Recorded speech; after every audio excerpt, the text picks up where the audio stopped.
For millennia, humanity believed itself to be the architect of its own destiny, the apex of evolution, the master of its domain. But what if that destiny was merely a meticulously crafted illusion?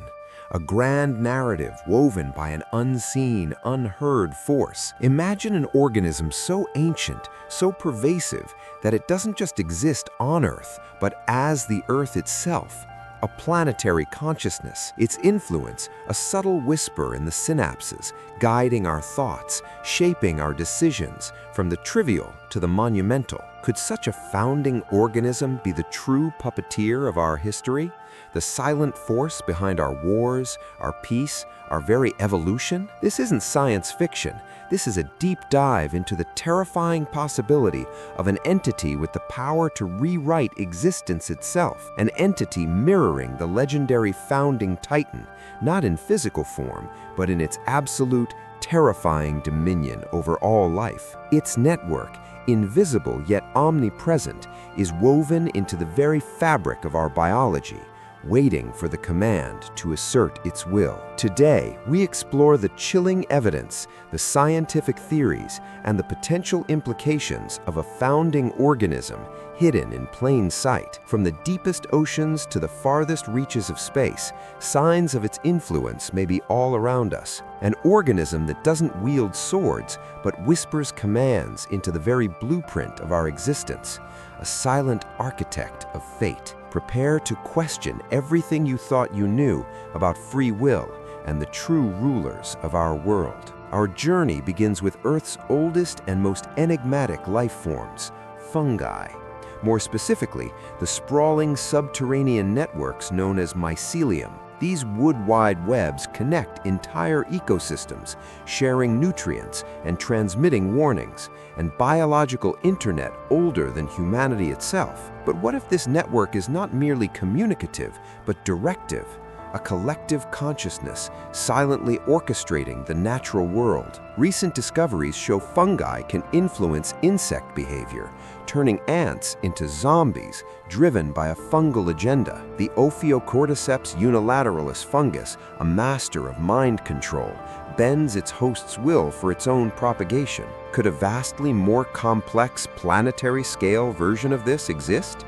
A founding mycelium influencing not just insects, but us? Imagine a fungal network so ancient, its spores are literally woven into the atmosphere, inhaled with every breath. These aren't pathogens, they're bioregulators, subtle agents designed to fine-tune our biochemistry and neurochemistry, guiding our instincts, subtly altering our desires, and pushing us towards collective decisions that serve its own unfathomable agenda. The founding organism could be a vast, distributed intelligence, a biological supercomputer processing the sum total of Earth's life. Its survival is intertwined with ours, yet its ultimate goal is potentially beyond human comprehension. Every war we fought, every innovation we've achieved, every step of our journey, orchestrated by a silent, fungal sovereign. Beyond fungi, other microscopic entities show startling abilities to manipulate their hosts. Viruses, for instance, are masters of genetic hijacking. They don't just replicate, they reprogram, inserting their own code into our very DNA, altering cellular function and sometimes even behavior. Consider the Toxoplasma gondii parasite.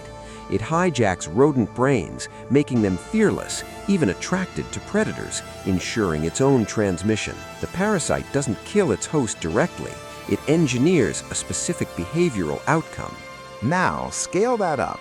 Imagine a dormant viral or parasitic founding organism within every human, a genetic backdoor to our minds. It wouldn't cause disease, it would cause compliance, a silent consensus, a collective will that isn't truly our own. Perhaps it's responsible for the inexplicable tides of human history, mass migrations, sudden shifts in ideology, collective madness. Could the founding organism activate this latent programming, guiding humanity towards its own unknown endgame? The very idea challenges our concept of free will, autonomy, and what it truly means to be human. If our deepest impulses are merely echoes of a primordial command, then our achievements, our struggles, our very essence, are they truly ours? Convincing us we were free was the greatest trick it ever played. What if the founding organism isn't external, but an intrinsic, ancient part of our own genome?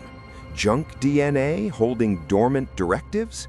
Vast stretches of our DNA, once dismissed as evolutionary leftovers, are now understood as potential regulatory elements or even viral remnants. Up to 8% of the human genome is composed of ancient viral DNA.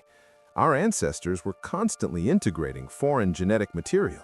Could one of these ancient viral insertions contain the founding code?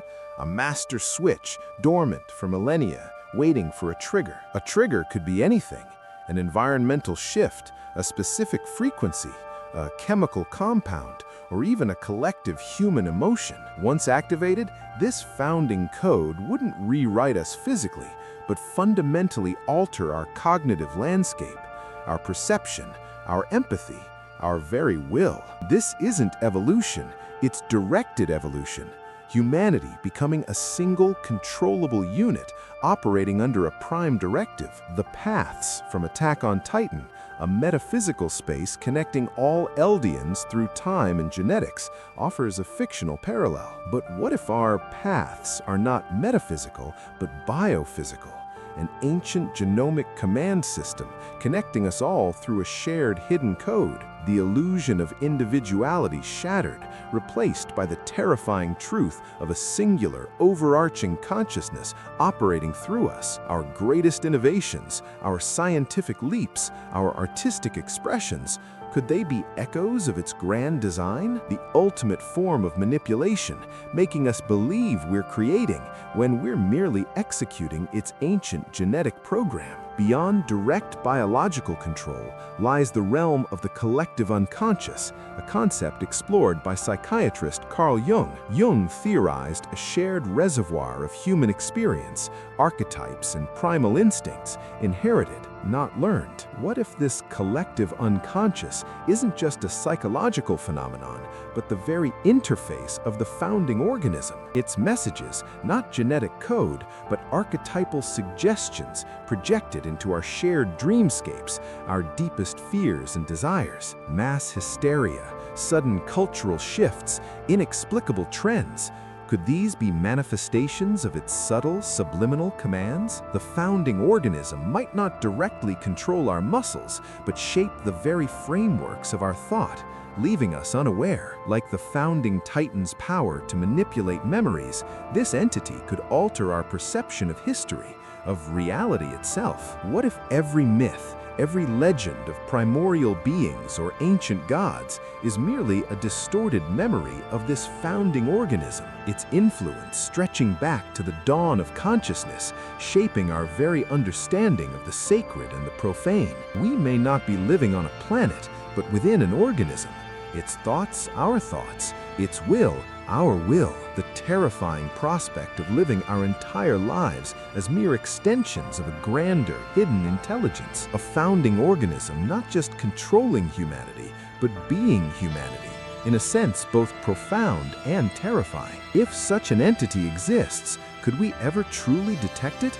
Or are we designed to remain blissfully ignorant? Perhaps our own sense of rebellion, our drive for individuality, is merely a carefully managed feedback loop in its system. But what if some minds, some individuals, possess a unique anomaly, a free will mutation, resistant to its global influence? These anomalies, outliers in a controlled world, could be the key to our awakening, the first sparks of true liberation. Like Eren Yeager's defiance against fate, these anomalies might break the genomic chain, disrupting the planetary program. But such an awakening would come at a terrible cost, the sudden realization of our collective servitude, a truth too immense to bear. The founding organism would not simply relinquish control.